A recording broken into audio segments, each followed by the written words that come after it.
নমস্কাৰ সুপ্ৰভাত আপুনি চাই আছে গুড মৰ্নিং 18 মই জয়ন্ত মাধৱ গোস্বামী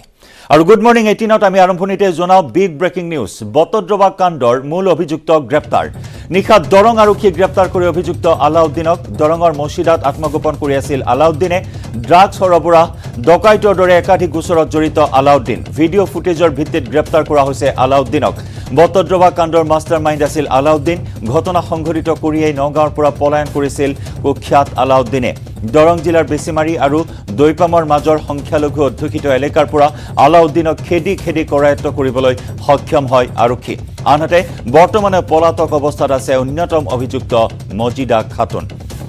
আন এক সফলতা আৰক্ষীৰ বটদ্ৰৱা কাণ্ডৰ মূল অভিযুক্ত গ্ৰেপ্তাৰ কৰা হৈছে নিশাত দৰং আৰক্ষীয়ে গ্ৰেপ্তাৰ কৰি অভিযুক্ত আলাউদ্দিনক দৰঙৰ মছিদাত আত্মগোপন কৰি আছিল আলাউদ্দিনে ড্ৰাগছ সৰবৰাহ ডকাইতিৰ দৰে একাধিক গোচৰত জড়িত আলাউদ্দিন ভিডিঅ' ফুটেজৰ ভিত্তিত গ্ৰেপ্তাৰ কৰা হৈছে আলাউদ্দিনক বটদ্ৰৱা কাণ্ডৰ মাষ্টাৰমাইণ্ড আছিল এইজন আলাউদ্দিন ঘটনা সংঘটিত কৰিয়েই নগাঁৱৰ পৰা পলায়ন কৰিছিল অভিযুক্তজনে দৰং জিলাৰ বেছিমাৰী আৰু দৈপামৰ মাজৰ সংখ্যালঘু অধ্যুষিত এলেকাৰ পৰা আলাউদ্দিনক খেদি কৰায়ত্ব কৰিবলৈ সক্ষম হয় কিন্তু বৰ্তমানে পলাতক অন্যতম অভিযুক্ত মজিদা খাতুন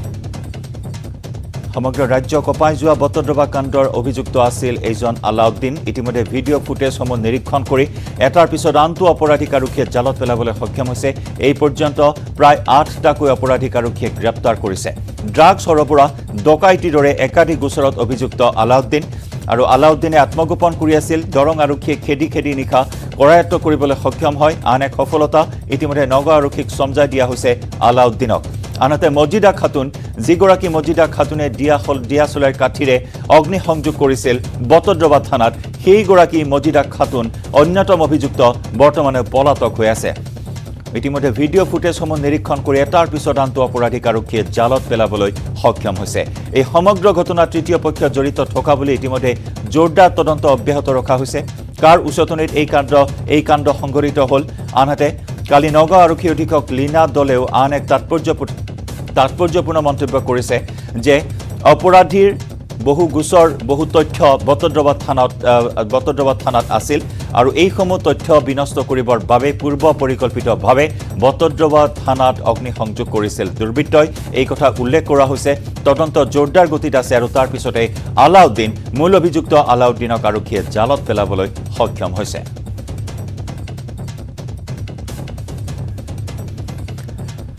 আৰু আলাউদ্দিনক কৰায়ত্ব কৰাৰ পিছত আমাৰ মঙলদৈৰ সাংবাদিক নৱজ্যোতি মহন্তই যুগুত কৰিছে এক বিশেষ ৰিপৰ্ট আমি আগবঢ়াই লৈছো প্ৰথমে সেই ৰিপৰ্ট নগাঁও কাণ্ডৰ যি মূল অভিযুক্ত আলাউদ্দিনক ইতিমধ্যে গ্ৰেপ্তাৰ কৰিছে আমি দেখুৱাইছো এয়া আলাউদ্দিন আৰু দেখুৱাইছে এয়া আলাউদ্দিনক ইতিমধ্যে গ্ৰেপ্তাৰ কৰিছে ধুলা থানা আৰক্ষী দৰং আৰক্ষীৰ তৎপৰতাত গ্ৰেপ্তাৰ কৰিবলৈ সক্ষম হৈছে আলাউদ্দিনক আৰু আমি আৰক্ষী লোকৰ কথা যত্ন কৰি প্ৰথমে দেখুৱাই লৈছো এই আলাউদ্দিনক ইতিমধ্যে গ্ৰেপ্তাৰ কৰিছে ধুলা আৰক্ষীয়ে সেইখিনি কৈ আছো আমি কিয় আহিছো কি কথা চব কৈ দিম আমি এতিয়া তাৰপিছত আমি আৰ্টিকল যেতিয়া পাব্লিকক বুজাই আছো যে অফিচাৰ নাই মিটিঙত গৈছে আপোনালোকে হুলস্থুল নকৰিব তাৰপিছত এই পাব্লিকে এই আৰ্টিকল নামৰ ল'ৰাটোক পুৰা মাৰি আছে মাৰাৰ লগে লগে সি কৰিছে অফিচাৰৰ যিটো ৰুম আছে ৰুমৰ পিছফালে পানী ভাঙি পেলাই সি গুচি গ'ল তাৰপিছত মই যেতিয়া কৈছোঁ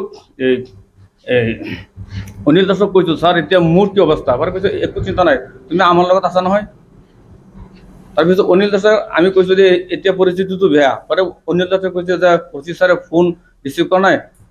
আলাল ভাই আপুনি ওপৰত ফোন কৰক তাৰপিছত 2:11 মিনিটত মই নগাঁও অধীক্ষক দুবৰা SP ছাৰক মই নিজে ফোন কৰিছোঁ তাৰপিছত SP ছাৰে ফোনটো ৰিচিভ কৰা নাই মোৰ আৰু এজন অধীক্ষক আছিল গিয়াছুদ্দিন মধুপুৰৰ তেখেতক কৈছে যে মামা আপুনি ক'ত কৈছে মই SP ভিতৰত বৰদোৱা থানাৰ সন্মুখত বহুত মানুহ গোট খাইছে আপুনি আমাৰ চিকিউৰিটি SP ছাৰক কৈ দিয়ক আমাৰ এই মেইন SP কৈ দিয়ক আৰু কৈছে ঠিক আছে মামা তুমি তাকি থাকা তুমি হেল্প কৰি থাকা মই চাহাবক কৈ আছোঁ তাৰপিছত আমি থানাৰ অনিল দাসক কৈ পেলাই মই ডাইৰেক্ট আহি গৈছোঁ অহাৰ পিছত 3 ঘণ্টা 2.5 ঘণ্টাৰ পিছত আমি গম পাইছোঁ যে থানাখন জ্বলিছে ধুলা থানাৰ ওচৰ আছে আমি কথা যত্ন কৰিম যিহেতু ক'ৰ পৰা গ্ৰেপ্তাৰ কৰিলে কেনেকৈ গ্ৰেপ্তাৰ কৰিলে আৰু কি হিচাপত গ্ৰেপ্তাৰ কৰিলে আমাক ওপৰৰ পৰা ইনফৰমেশ্যন দিছিল যে অমুক মানে আলাউদ্দিন এই বটদ্ৰৱা কেছৰ প্ৰাইম একিউজন অমুক জেগাত লুকাই আছে। তো আমি সেই হিচাপত আমি গ'লোঁ, গৈ লৈ পেলাই তেওঁ আমি যোৱা প্ৰায় মেক্সিমাম গমেই পাইছে, তাতে ইনফৰ্মাৰ আছিল চাগে। তো তেওঁ জাষ্ট চিম্পলি জেগাটো চেঞ্জ কৰি আছে, বাইকেদি ইয়াত যায় তাত যায়, আমিও সেই হিচাপে ফ'ল' কৰি পেলাই তেওঁক লাষ্টত কৰায়ত্ব কৰিলোঁ। আমি পুনৰ দেখুৱাইছোঁ আৰু কৈছোঁ যে মূল অভিযুক্ত হিচাপে চিহ্নিত যি আলাউদ্দিনক ইতিমধ্যে ধুলা আৰক্ষীৰ তৎপৰতাত গ্ৰেপ্তাৰ কৰা হৈছে আৰু কিছু সময় পিছতে নগাঁও আৰক্ষীক চমজাই দিব। আৰু যিহেতু যি বটদ্ৰৱাত যি ঘটনা সংঘটিত হৈছিল, এই ঘটনা সংঘটিত হোৱাৰ পিছতেই আৰক্ষী তৎপৰ হৈ পৰিছিল আৰু আৰক্ষী তৎপৰতাতেই যি শেহতীয়াভাৱে নগাঁও আৰক্ষীৰ তৎপৰতাত লগতে দৰং আৰক্ষীৰ ধুলা আৰক্ষীৰ তৎপৰতাত এই যি অভিযান সফল অভিযান কৰিবৰ কাৰণে সক্ষম হ'ল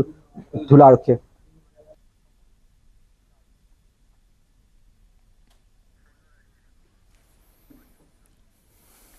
আৰু এইখিনি মুহূৰ্তত আমি যোগাযোগ স্থাপন কৰিছোঁ আমাৰ মঙলদৈৰ সাংবাদিক নৱজ্যোতি মহন্তৰ সৈতে। নৱজ্যোতি, এই মুহূৰ্তত আপুনি যি প্ৰতিবেদন প্ৰস্তুত কৰিছে সেই প্ৰতিবেদন আগবঢ়াইছোঁ। অৱশেষত আৰক্ষীৰ সফলতা, ধুলা আৰু দৰং আৰক্ষীয়ে এই কুখ্যাত অপৰাধীটোক জালত পেলাবলৈ সক্ষম হ'ল। আলাউদ্দিন, মূল অভিযুক্ত আলাউদ্দিনক ইতিমধ্যে নগাঁও আৰক্ষীৰ হাতত চমজাই দিয়াৰ কথা কি খবৰ আছে শেহতীয়াকৈ আপোনাৰ হাতত?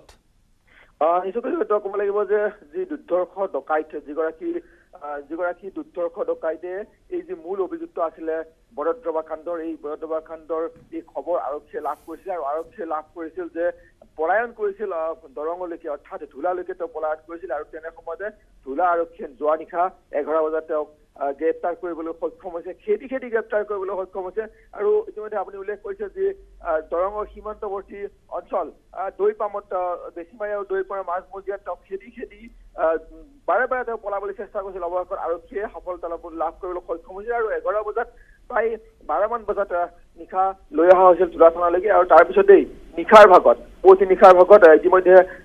যি নগাঁও আৰক্ষীয়ে উপস্থিত হৈ তেওঁক চমজি লৈছে। সমগ্ৰ ঘটনা যিহেতু নগাঁও আৰক্ষীয়ে তদন্ত অব্যাহত ৰাখিছে। আৰু ধুলা আৰক্ষীয়ে বৃহৎ সফলতা বুলি ক'ব লাগিব, কাৰণ দৰং আৰক্ষীয়ে এটা বৃহৎ দল গৈ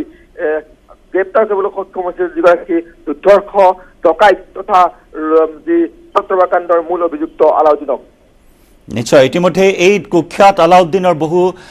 অকথিত কাহিনী সন্মুখলৈ আহিছে। প্ৰফাইল জানিব পৰা হৈছে যে কুখ্যাত অপৰাধী আছিল, ড্ৰাগছ সৰবৰাহত জড়িত আছিল, ডকাইতিৰ দৰে ঘটনাত জড়িত আছিল। এই সন্দৰ্ভত আৰু কি অধিক তথ্য লাভ কৰিছে আৰক্ষীয়ে?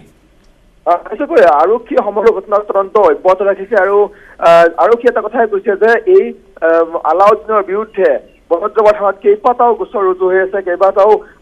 অপৰাধজনিত ঘটনাৰ লগত জড়িত হৈ থকাৰ কাৰণে তেওঁৰ বিৰুদ্ধে গোচৰ ৰুজু হৈছে। আৰু সমগ্ৰ ঘটনা নগাঁও আৰক্ষীয়ে তদন্ত অব্যাহত ৰাখিছে। আৰু ইতিমধ্যে ধুলা আৰক্ষীয়ে সমগ্ৰ যি